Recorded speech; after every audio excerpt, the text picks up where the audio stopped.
Bloody Mary of haunted villa. एक Serbian लड़की अपने ही खून में नहाई रेंगते हुए मदद की गुहार लगाने लगी, लेकिन जहां तक भी उसकी नजर गई उसे वहां अंधेरे के सिवा कुछ भी नजर नहीं आ रहा था। कोई मेरी हेल्प करो प्लीज, प्लीज हेल्प मी।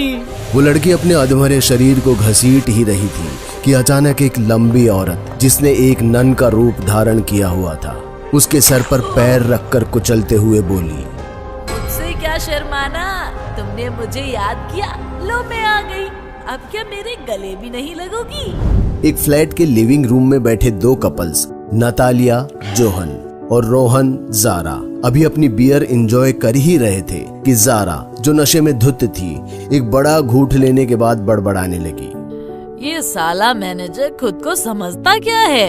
अरे बेब चिल ना, वाइब क्यों खराब कर रही हो। अरे नहीं बोलने दो, क्या बोल रही थी।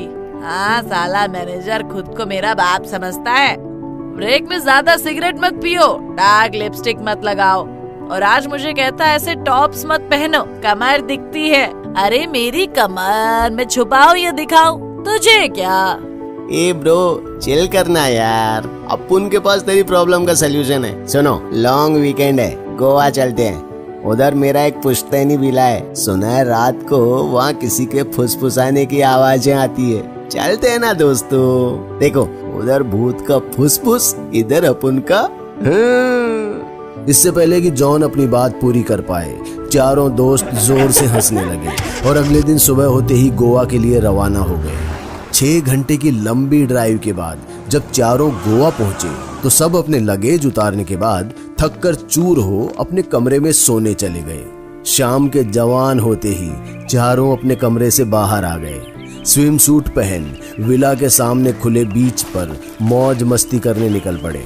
चारों समंदर की लहरों के साथ खेल रहे थे। वहीं जारा को रोहन की पीठ पर नील का निशान दिखाई दिया जो किसी छोटे हाथ के आकार सा था, पर हैरानी की बात ये थी कि ये निशान एक रात पहले तक उसकी पीठ पर नहीं था।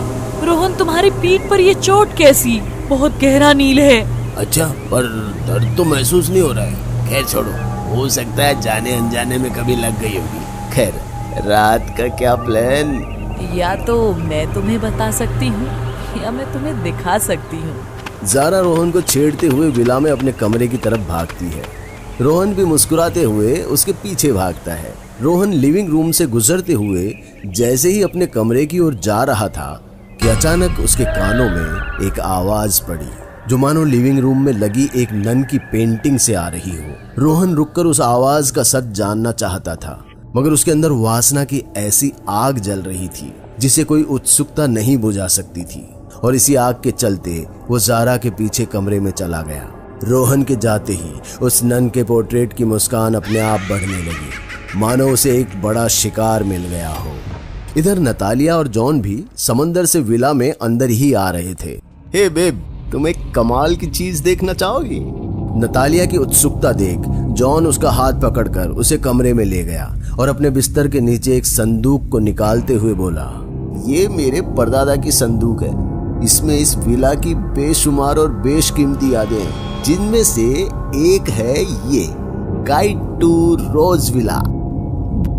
बुरा ना मानो तो क्या मैं इसे पढ़ सकती हूँ?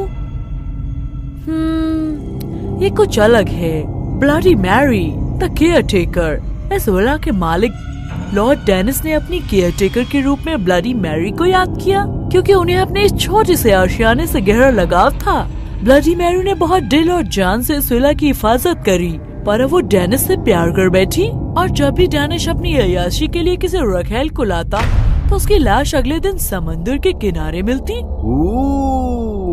बड़े दादू तो कुछ ज्यादा ही बड़े प्लेबॉय थे, हैं? खैर आगे पढ़ो ना। ब्लडी मैरी को एक पादरी की मदद से इस बड़े घर के बड़े शीशे में कैद किया गया, लेकिन अगर उसे इस दुनिया में वापस लाना है तो उसका एक ही रास्ता है। शीशे के सामने जाकर रात के 3 बजे ब्लडी मैरी का नाम 3 बार लेना होगा।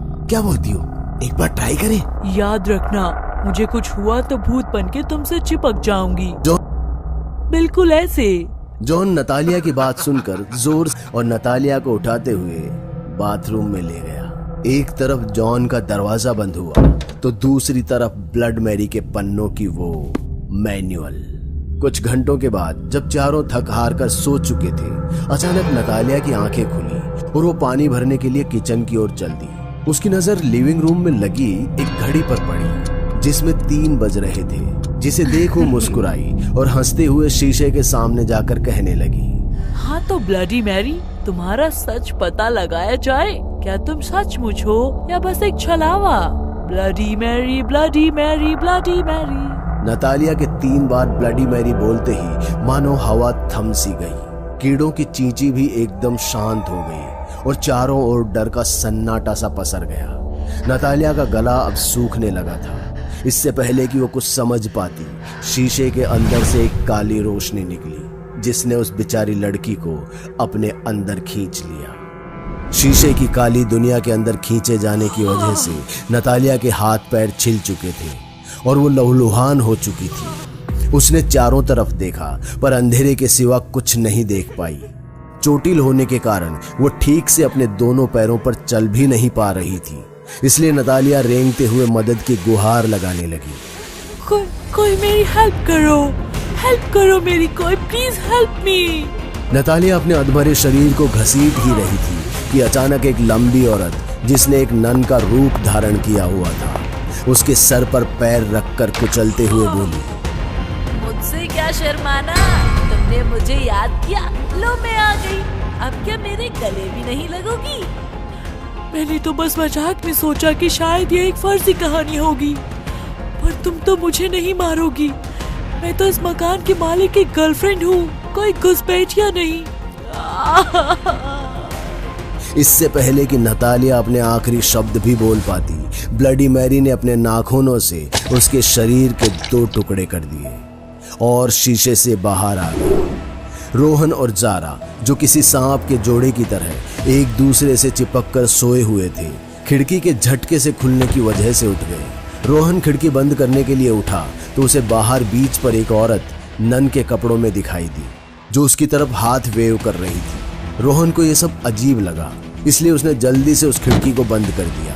पर जैसे ही उसने खिड़की को बंद किया, उसके मुड़ते ही वो नन उसे अपने सामने दिखाई दी, जिसे देख रोहन की चीख निकल गई। नन ने रोहन को देख अपनी बत्ती सी निकाली और अपने तिरछे खूनी दांत दिखा उसके मन में भय का मंजर पैदा कर दिया। जारा, जो ये सब बिस्तर से देख रही थी, उसे कुछ समझ नहीं आ रहा था कि आखिर रोहन को हुआ क्या है। रोहन, जो भी डर से बेतहाशा चीख रहा था, अचानक जारा को अपनी ओर आता देख चिल्लाने लगा, मुझे छोड़ो, मैंने कुछ नहीं किया। रोहन, ये मैं हूँ जारा, तुम्हारी जारा। मुझसे क्यों डर रहे हो रोहन? मगर रोहन की नजरों में वो उसकी जारा नहीं बल्कि पेंटिंग की वो नन थी जो उसे खाना चाहती थी। रोहन ने अपनी जान बचाने के लिए अपने से कुछ दूर रखे वास को तोड़ा और उसके एक नुकीले टुकड़े को उसकी गर्दन में घुसा दिया।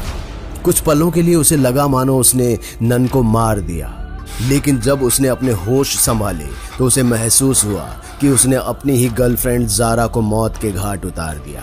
रोहन रोते बिलखते उसकी लाश को गले लगाते हुए उससे माफी मांगते हुए कह रहा था, जारा, आंखें खोलो जारा, तुम मुझे छोड़कर नहीं जा सकती जारा।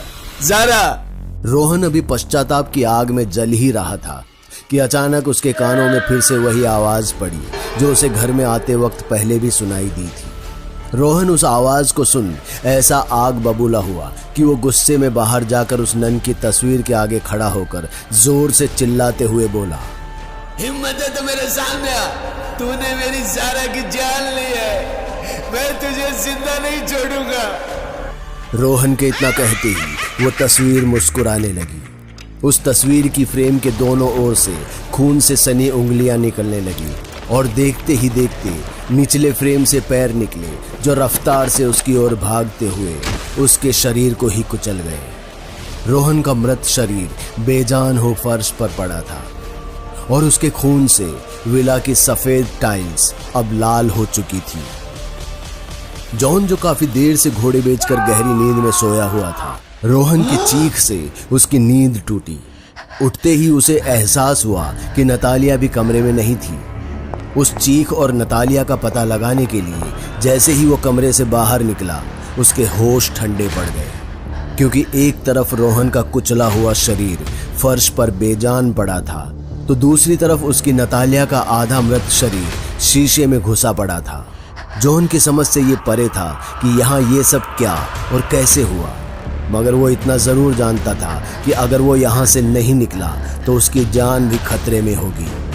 बिना कोई वक्त गंवाए जॉन घर के मेन डोर की तरफ भागा, लेकिन एकदम से कोई उसके सामने आ गया, और ये कोई और नहीं बल्कि इस विला की केयर टेकर ब्लडी मैरी थी, जिसने जॉन का गिरेबान पकड़कर धीरे से उसके कानों में कहा, डेनिस न सही उसका वारिस ही सही, अब हम दोनों हमेशा साथ रहेंगे, and you can call me baby.